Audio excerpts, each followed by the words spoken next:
ओम श्री गुरुवे नमः।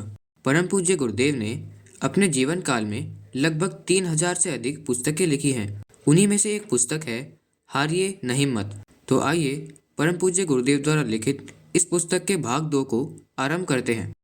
महान व्यक्ति सदैव अकेले चले हैं और इस अकेलेपन के कारण ही दूर तक चले हैं।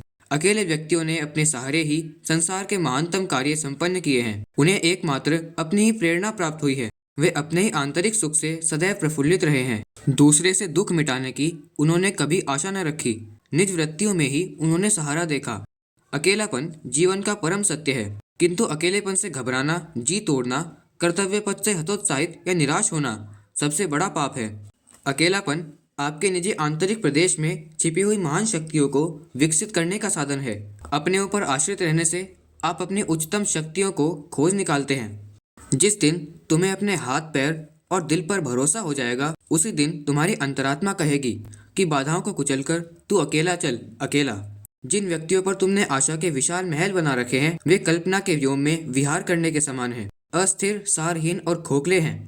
अपनी आशा को दूसरे में संश्लिष्ट कर देना, स्वयं अपनी मौलिकता का ह्रास कर और साहस को पंगु कर देना है। जो व्यक्ति दूसरे को जीवन का संचालक बना देना, शीघ्र अकेला रह जाता है। जैसा अपनी नौका को ऐसे प्रवाह में डालना जिसके अंत का आपको कोई ज्ञान ही नहीं।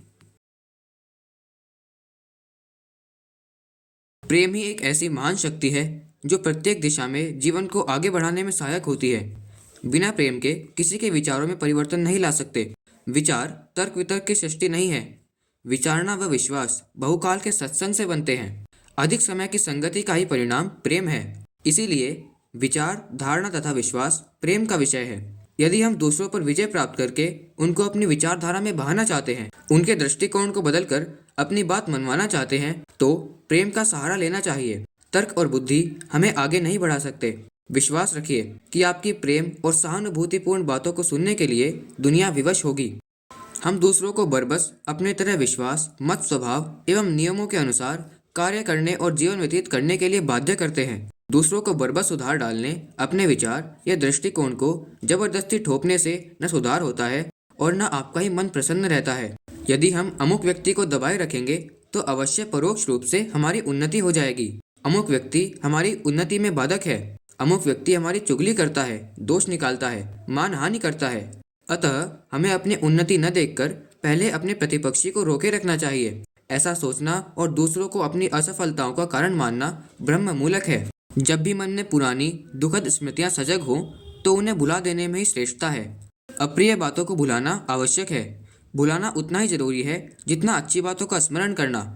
यदि तुम शरीर से, मन से और आचरण से स्वस्थ होना चाहते हो तो अस्वस्थता की सारी बातें भूल जाओ। माना किसी अपने ने ही तुम्हें चोट पहुंचाई है, तुम्हारा दिल दुखाया है, तो क्या तुम उसे लेकर मानसिक उधेड़-बुन में लगे रहोगे? अरे भाई, उन कष्टकारक अप्रिय प्रसंगों को भुला दो।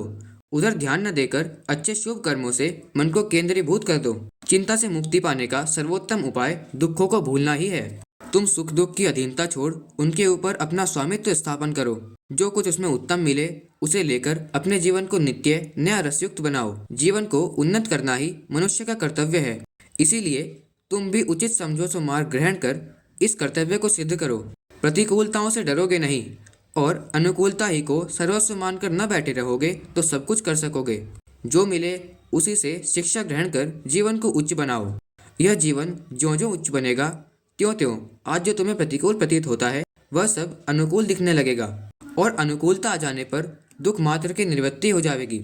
हमारी कोई सुनता नहीं, कहते कहते थक गए, पर सुनने वाले कोई सुनते नहीं, अर्थात उन पर कोई असर नहीं होता। मेरी राय में इसमें सुनने वाले से अधिक दोष कहने वाले का है। कहने वाले करना नहीं जानते। वे अपनी ओर देखें।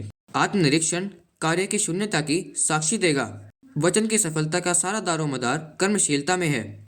आप चाहे बोले नहीं, थोड़ा ही बोलें, पर कार्य में जुट जाइए। आप थोड़े ही दिनों में देखेंगे कि लोग बिना कहे आपकी ओर खींचे आ रहे हैं। अतः कहिए कम, करिए अधिक, क्योंकि बोलने का प्रभाव तो क्षणिक होता है और कार्य का प्रभाव स्थायी होता है। साहस ने हमें पुकारा है।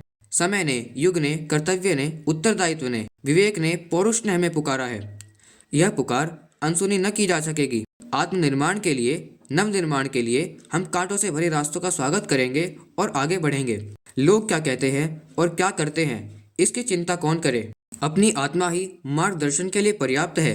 लोग अंधेरे में भटकते हैं, भटकते रहें। हम अपने विवेक के प्रकाश का अवलंबन कर स्वतः आगे बढ़ेंगे। कौन विरोध करता है, कौन समर्थन, इसकी गणना कौन करे। अपनी अंतरात्मा, अपना साहस अपने साथ है। सत्य के लिए, धर्म के लिए, न्याय के लिए हम एकाकी आगे बढ़ेंगे और वही करेंगे जो करना अपने जैसे सजग व्यक्तित्वों के लिए उचित एवं उपयुक्त है। सुधारवादी तत्वों की स्थिति और भी उपासास्पद है। धर्म, अध्यात्म, समाज एवं राजनीतिक क्षेत्रों में सुधार एवं उत्थान के नारे जोर शोर से लगाए जाते हैं, पर उन क्षेत्रों में जो हो रहा है, जो लोग कर रहे हैं, उसमें कथनी और करने के बीच जमीन आसमान जैसा अंतर देख सकते हैं। ऐसी दशा में उज्जवल भविष्य की आशा धूमिल होती जा रही है।